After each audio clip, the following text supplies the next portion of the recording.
A few days ago we talked about some of the weakest armies in 40k. Today we're examining the other end of the meta, with a discussion of some of the armies that are currently on top.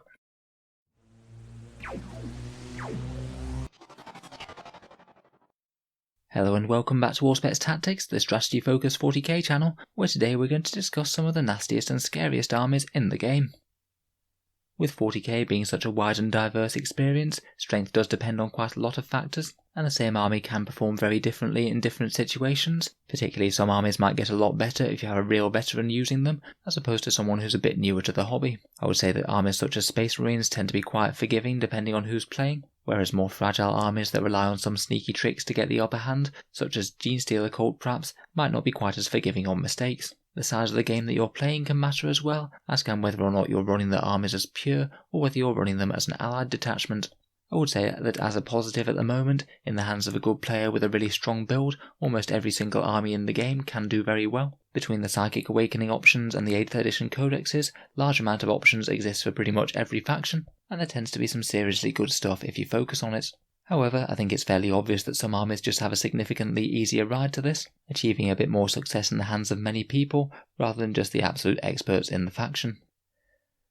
I really quite enjoyed the recent MetaWatch article on Warhammer Community, which I'll link down in the video description. It had a nice bit of data from the 40k Stats Center people, where it talked through their datasets from all of the big tournaments all over the world. These are since the start of 9th edition, and some big changes have happened since then, most notably the release of codexes, but it still gives us an incredibly valuable insight into the state of the game at the moment. Hopefully if the world gets back to normal a bit, then we'll have a bit more data and this will become a bit more obvious. In any case, in terms of win percentages at tournament games, Harlequins are on top at the moment, with a really quite hefty 60% win rate, followed by Salamanders, Chaos Demons, Adepta Sororitas, White Scars, Orcs and Custodes. Notable omissions that I think are fairly strong are Dark Angels, Death Guard and Blood Angels, who do all seem to be played decent amounts in tournaments, and are generally perceived to be fairly strong at the moment, though it does seem that the average player is having a bit of a harder time with them.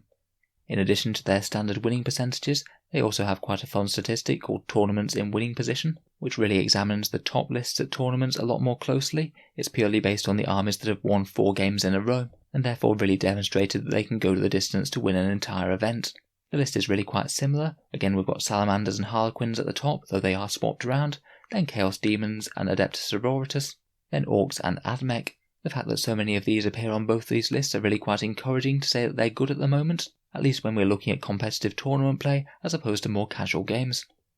To put as a counterpoint against this, I thought it would be interesting to see what is perceived as the strongest armies. Here's some recent results from a poll on Daka, where Space Marines come in top spot, followed by Harlequins.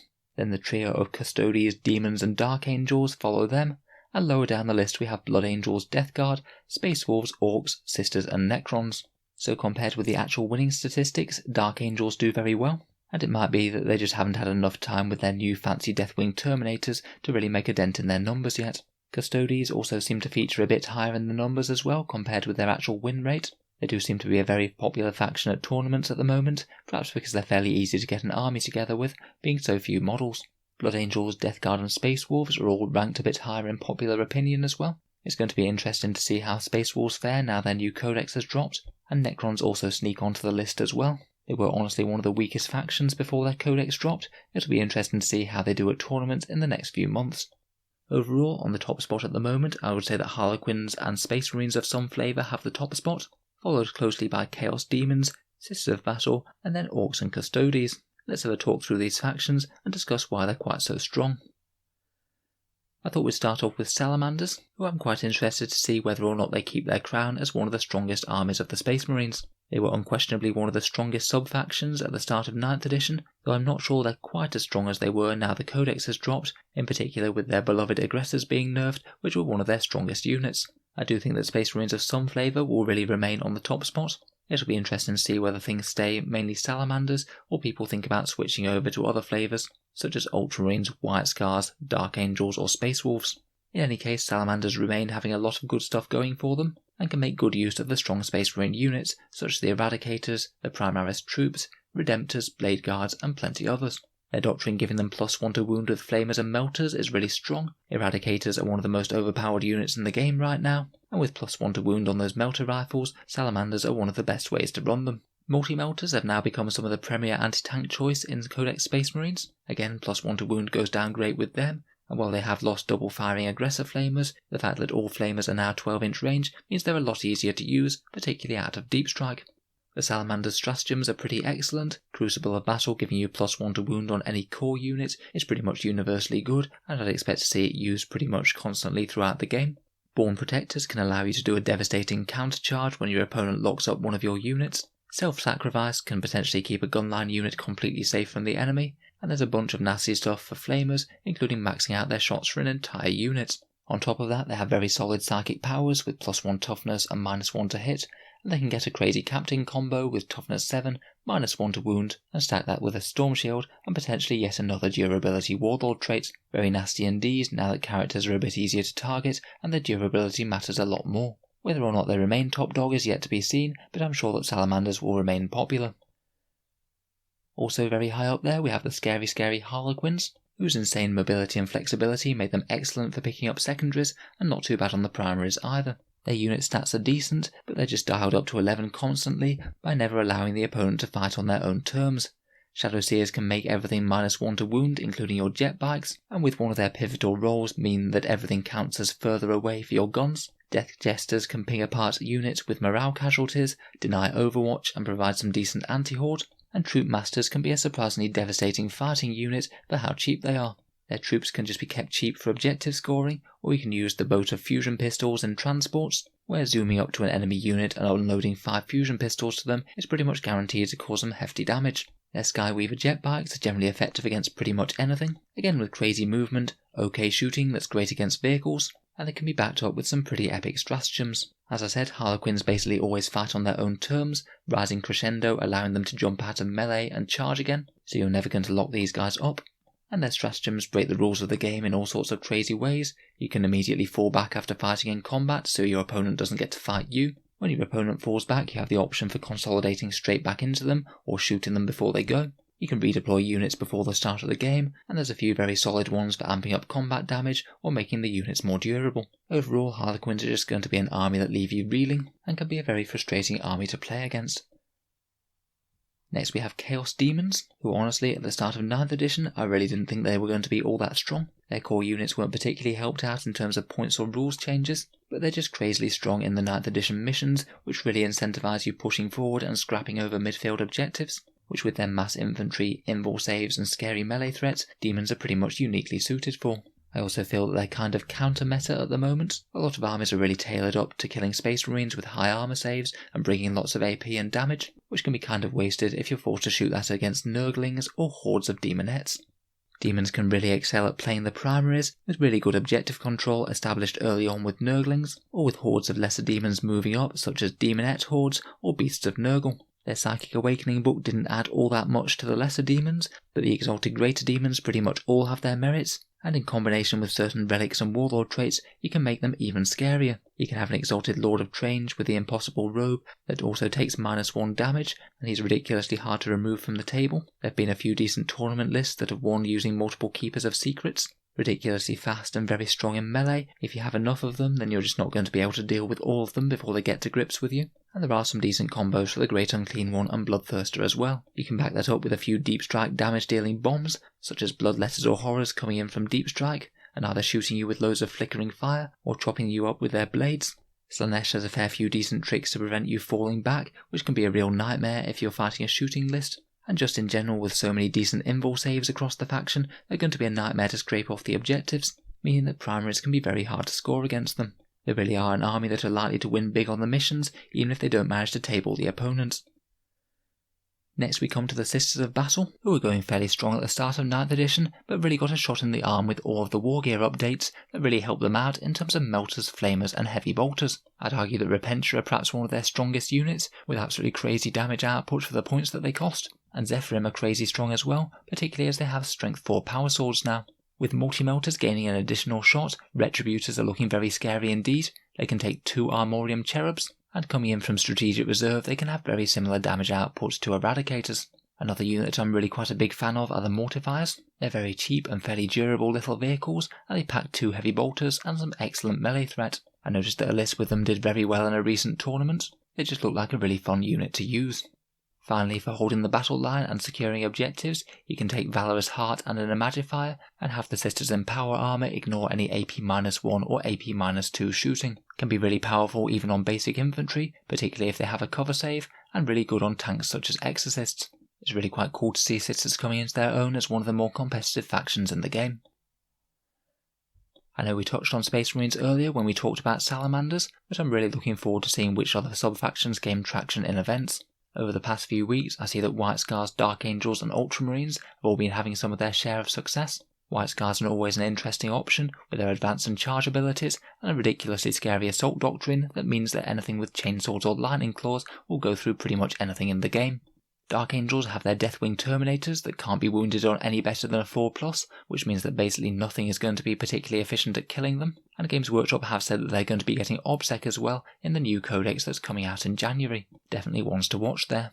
Finally, the Ultramarine poster boys of 40k might be having a bit of a resurgence as well.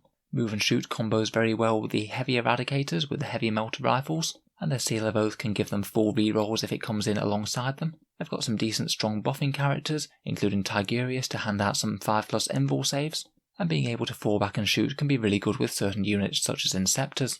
I think Ultramarines maybe aren't quite as standout powerful as some of the other Space Marine factions, but have a lot of small powerful tricks that can add up over an army. Finally, I just thought I'd talk through some of the strongest of the rest. Custodians and Death Guard are still some of the armies that are being played most at tournaments at the moment. Custodians have resilient units, excellent melee, and army-wide OBSEC, all of which are great things in 9th. They're really hard to shift from objectives, and their slow speed doesn't matter quite as much at the moment, as they only need to get to the centre of the board to claim objectives, and then the opponent kind of has to come to them. They also have some solid deep striking threats in terms of their various Terminator patterns, and really strong shooting options from Forge World, some of which was really buffed in the new Imperial Armour Compendium. At time of recording, their Dreadnoughts can also double dip on -1 damage, both via a stratagem and having baits in Duty Eternal, which makes them pretty much impossible to remove, though I think it might be a rules oversight. Death Guard also have some really resilient units right now, with Demon Engines seeing quite a lot of play, particularly those really nice Mephitic Blight Haulers, which are just pretty great all-rounders. With their multi-melters getting 2 shots, they're decent at shooting, and they have some anti-infantry and melee threats should the opponents get too close. Plague Marines can make some really nasty combos with their Blight Bombardment with lots of Blight Grenades to delete pretty much anything with mortal wounds, and they also have a pretty ridiculous amount of stratagems to choose from. I think they tend to work best with a bit of Chaos Demon support, particularly in the form of Nurglings to grab objectives early, but are most certainly a solid army in their own right. Admech are an army that got very interesting after Engine War. They've got quite a few strong ways to play. They can make some really strong Mars shooting castles with +1 strength on their heavy weapons, and Core and another Tech Priest allowing you full rerolls and also exploding 6s on any shooting units. Those new Cerberus Raiders can trot up and make a menace of themselves in the midfield, and can really frustrate melee armies using that Tactica Obliqua stratagem, which allows them to fall back when they're charged. There's plenty of other strong options going for them as well, including Cataphron Breaches with the Data Horde Forge World that allow you very powerful arc weapons and are also quite durable, boats full of Fulgurite Electro Priests, and the fun Fusilave which can jump into enemy lines, cause havoc, and then auto-explode when it dies.